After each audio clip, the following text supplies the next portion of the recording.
মানুষ যখন কাউকে পছন্দ করে তখন সে তার পছন্দটা জানান দেওয়ার চেষ্টা করে। কেউ জানাতে পারে, কেউ জানাতে পারে না। কিছু, কিছু সম্পর্ক গড়ে ওঠে বন্ধুত্ব থেকে।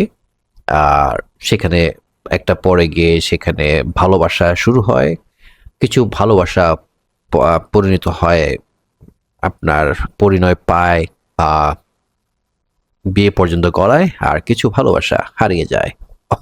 সো সব ভালোবাসা যে সবসময় সফল হয় এরকমটা না। দেখা যায় সম্পর্কের শুরুতে একটা মানুষ বা দুটো মানুষ যখন একসাথে হয় তখন তাদের ভালো লাগা মন্দ লাগা একরকম থাকে।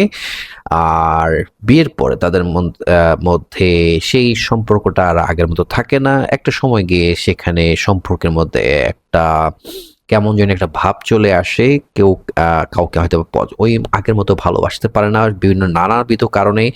তখন সম্পর্কের মধ্যে একটা টানাপোড়েন চলে আসে।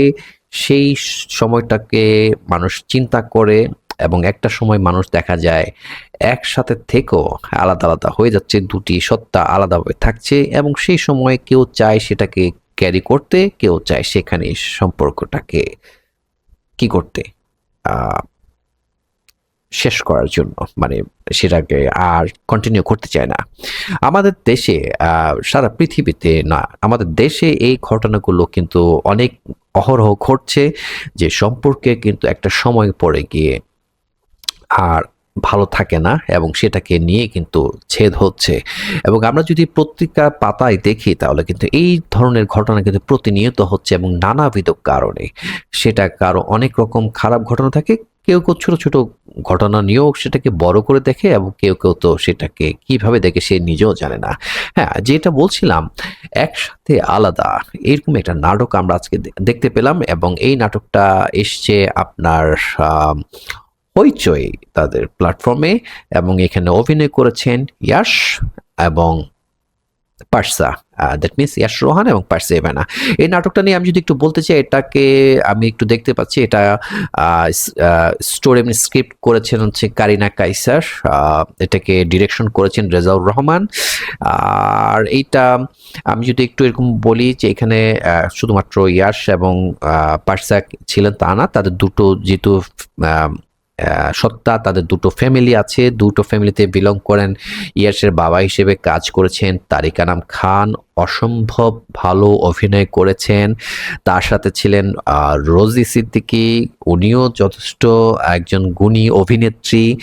আর পারসার এন্ডে ছিলেন বাবা হিসেবে আ তুষার খান এবং দীপা খন্দকার। মানে এই জায়গাতে তারা দুটো ফ্যামিলি তাদেরকে অ্যাকচুয়ালি দীপা খন্দকার এবং তারিক আনাম খান একটা পেয়ার, রোজি সিদ্দিক এবং তুষার খান আরেকটা পেয়ার। তো সেই জায়গাতে আমি যদি একটু বলতে চাই এখানে যখন মানুষজন বুঝে মানে মানুষজন বলতে অ্যাকচুয়ালি তারা দুজনই যখন বুঝেন যে তাদের এই সম্পর্কটা মধ্যে একটু আ ভালো যাচ্ছে না এবং তারা এটাকে কন্টিনিউ করতে পারছে না, তখন তারা একটা সিদ্ধান্তে যারা সেপারেট হবেন। এই সেপারেশনটা নিয়ে যখন ভালো অ্যাকচুয়ালি এখানে তাদের অ্যানিভার্সারির সময় ঘটনাটা প্রকাশ পায় 5 ইয়ার্স অ্যানিভার্সারি বা 5th অ্যানিভার্সারিতে। তো সেই জায়গায় তারা তাদের ফ্যামিলিকে সেটা আর ডিসক্লোজ করেন যে তারা আর কন্টিনিউ করতে চান না।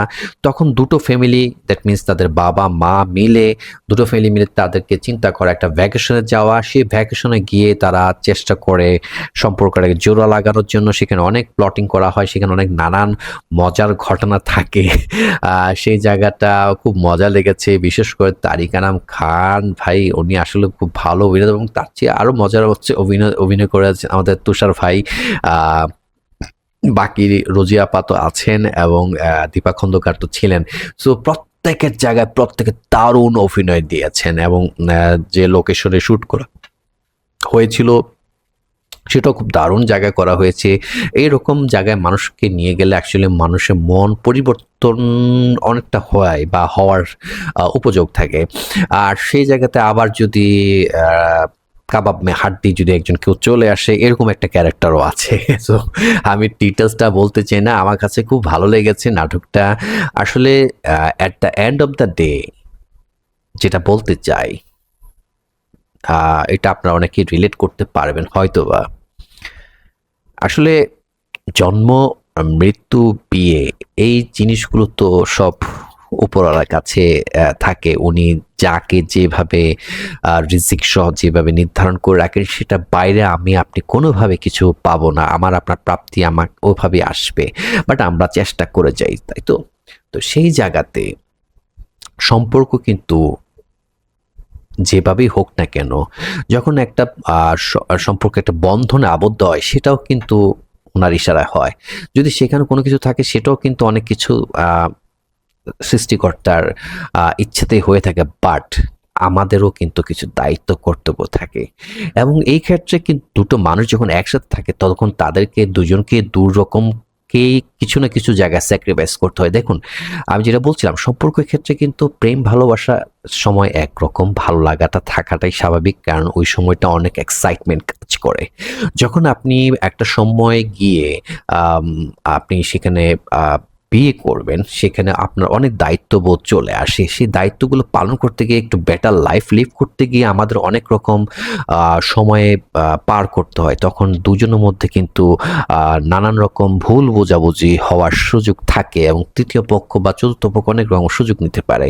তো সেই জায়গাতে দুইজনের প্রতি যদি আস্থা থাকে, সেটা কিন্তু মানে তেমন একটা ক্ষতি হওয়ার সম্ভাবনা খুব কম থাকে। বাট যদি আস্থার জায়গায় একটু ঘাটতি হয়, তখনই কিন্তু সমস্যার সৃষ্টি হয়। পাশাপাশি এক্ষেত্রে পরিবার যদি ভালো হয়ে থাকে, দুটো পরিবার যদি চায় একসাথে এটাকে ধরে রাখার জন্য, তখন চাইলে কিন্তু অনেক কিছুই অ্যাচিভ করা সম্ভব। তো সেই জায়গাতে যে পরিবারের যে বন্ডিং বা পরিবারের যে চাওয়া পাওয়া, যে পরিবার যেভাবে করতে চায়, সেই জিনিসটা কিন্তু এখানে তুলে ধরার চেষ্টা করা হয়েছে। তো আপনি বা আপনারা যদি এরকম দেখেন নাটকটা, তাহলে আপনারা রিলেট করতে পারবেন। এক্ষেত্রে পরিবারের ভূমিকা কিন্তু সবচেয়ে গুরুত্বপূর্ণ। একটা পরিবার চাইলে কিন্তু একটা সংসারকে সুন্দরভাবে সাজিয়ে রাখতে পারে, আবার একটা পরিবার চাইলে কিন্তু একটা পরিবারকে ধ্বংস করে দিতে পারে। তো সেই জায়গাতে এইখানে যে দুটো পরিবার চেষ্টা করেছে তাদের সন্তানকে হাসি খুশি রাখার জন্য, সেটাও কিন্তু দেখার মতো। প্রত্যেক বাবা মা নিশ্চয়ই চায় তার সন্তান সুখে থাকুক, সেই জায়গাতে তারা তাদের জায়গা থেকে চেষ্টা চালিয়েছেন। তো ভুল বোঝাবুঝি কি হয়, পরিণতিটা কি হয়, সেটা অবশ্যই আপনাদেরকে দেখতে হলে, জানতে হলে অবশ্যই একসাথে আলাদা নাটকটা দেখতে হবে। আমি মনে করি এই নাটকটা খুব একটা ভালো একটা মেসেজ আপনাকে, আমাকে, আমাদের সমাজে দিচ্ছে, যে একসাথে থাকলে যে সব মানুষ ভালো থাকবে এরকম না। একসাথে থেকেও কিন্তু অনেক সময় আলাদা থাকে, বা আলাদা থেকেও একসাথে থাকা যায়। এটা কিন্তু ডিপেন্ড করছে on our mentality and our activities. Actually আমরা কতটুকু স্যাক্রিফাইস মাইন্ডে আমাদের জীবনটাকে আমরা কি করতে পারি, লিভ মানে করতে পারি, সেই জায়গাটাই এটা এখানে দেয়া হয়েছে। সো আমার মনে হয় আপনি বা আপনারা যদি এটা দেখেন, এই ফ্যামিলি জার্নিটা কিভাবে এন্ড হয়েছে, সো আমার মনে হয় এটা একটা স্ট্রং মেসেজ আছে। আমরা স্বাভাবিকভাবে কনজুগাল লাইফে আমরা যারা বিবাহিত, এরকম অনেক প্রবলেম হতে হয়, আমরা ফেস করি বা করেছি, বা আপনারা যারা এখনো করেননি, কনজুগাল লাইফে লিভ করেনি, তারা ভবিষ্যতে করতে যাচ্ছেন, তাতেও কিন্তু এই জিনিসগুলো একটু মাথায় রাখতে হবে। সেই জায়গায় স্যাক্রিফাইস কিন্তু অবশ্যই একটা সীমাবদ্ধ রাখতে হবে, এবং বিশ্বাস ভালোবাসার জায়গায় কিন্তু অটুট থাকতে হবে। তবে কিন্তু সম্পর্কের বন্ধনটা কিন্তু আরো অটুট হবে।